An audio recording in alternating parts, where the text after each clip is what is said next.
Hello Philippines and hello world. Char, kala mo naman.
taste this. Yung mga pinagagawa ko kanina.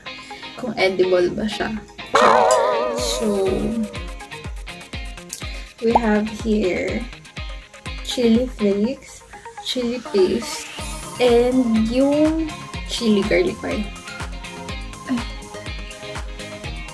And bilang madami nagsasabi na mag-taste test daw ako. So, umpisahan na natin dito sa chili. So, first, titingnan ko siya without anything, without yung ano lang mismo. So, let's start with pinagagawa ko. With the chili flakes. First time ko lang kasi ginawa yung chili flakes and chili paste. So,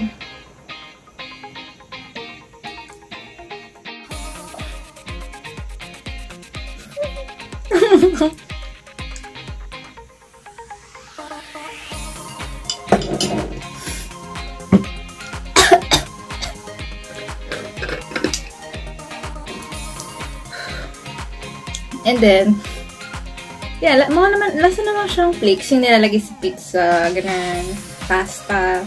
Well, ako naglalagay ako. But now, let's taste the paste.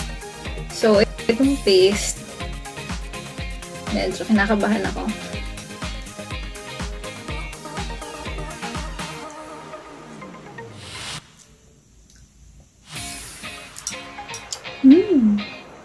So, dapat pala pang commercial to. Yung parang, kahit naanghangan na ako, mga pala siyang masarap.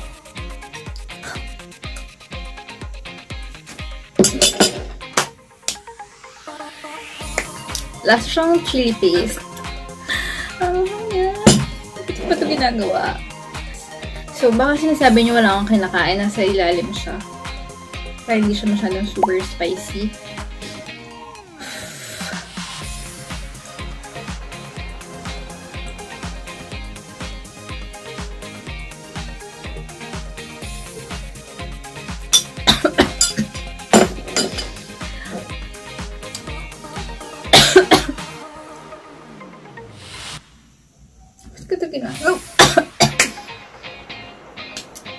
So, nag-read ako para hindi masyadong iyak na ako. So, now, let's try it with some hot dogs. So, ang sarap ng chili garlic oil. It's the best. Siguro master ko na siya kasi nga pangatlong beses ko na siya ginagawa. So, let's start with chili garlic oil naman.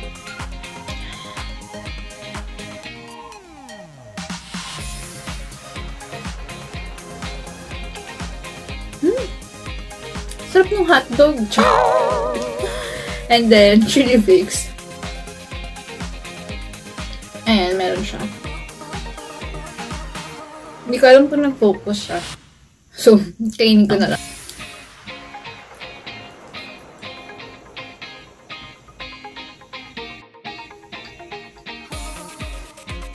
Sarap talaga ng hotdog. Nahulog siya sa chili garlic oil. But, it's okay. I-dip ko pa din siya sa chili paste.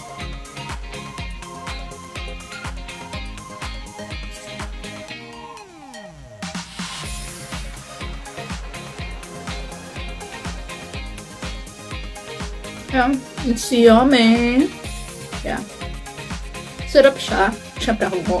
I mean, okay naman siya. Masarap. Bakit hotdog? Bilang kasi meron ako. Sure. Meron kasi yung hotdog dito. So, yun lang yung naisip kong gamitan dito. So, ayun. So, let's end this video. If you are a spicy lover like me,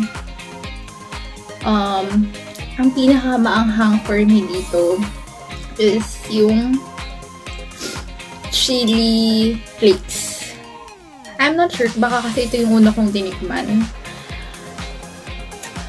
Pero, hindi ko in-expect na gano'n siya kaanghang. Kasi nga, dried na siya.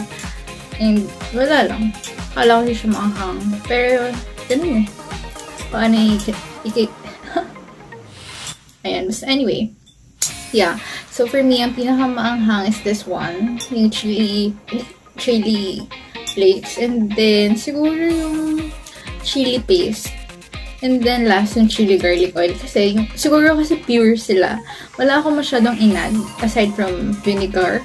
But, kasi yung sa chili garlic oil, syempre, malalasahan mo yung garlic, which is the best. Sarap niya. So, ayan. Thanks for watching!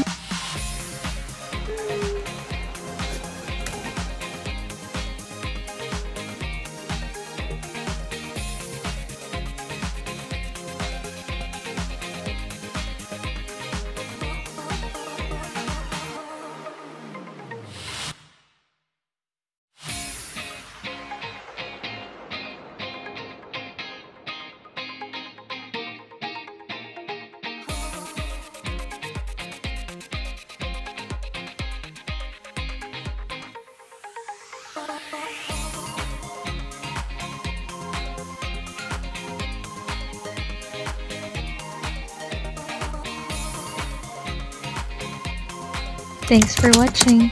If you liked this video, please give it a thumbs up and don't forget to subscribe. See you on my next one.